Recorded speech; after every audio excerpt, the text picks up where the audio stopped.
নমস্কার বন্ধুরা, চলে এসেছি আবার একটা নতুন ভিডিও নিয়ে।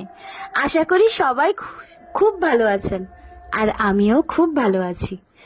হ্যাঁ, ঠিকই দেখেছেন, টোটোর কারখানাতে মানে ফ্যাক্টরিতে চলে এসেছি। এখন থেকে আমি টোটো চালাবো। ঠিকই শুনেছেন বন্ধুরা, কোনো কাজই তো ছোট বড় কিছু হয় না, কর্মই তো আপনার ফল। তো যেমন কর্ম করব তেমনই তো ফল পাবো।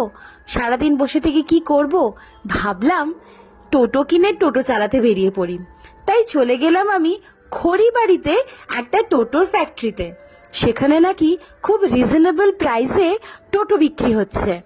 তো যেই শুনলাম সেই কাজ, মনে মনে ভাবলাম কিনি না কিনি একবার তো দেখে আসি। দোকানে নাকি বলছিলেন এই টোটোগুলো নাকি নতুন লেটেস্ট মডেল। ওসব তো আমি বুঝি না, আমার তো রং নিয়ে কোন রংটা বেশি ভাল লাগছে এই নিয়েই দোনোমনো। তো অনেকগুলোই টোটো আমি ওখানে দেখেছিলাম, তো এই লাল টোটোটাই আমার বেশি ভালো লাগলো, কারণ লালের প্রতি আমার একটা আলাদাই উইকনেস আছে। তো লালটাই একবার একটু ট্রাই করে দেখছিলাম।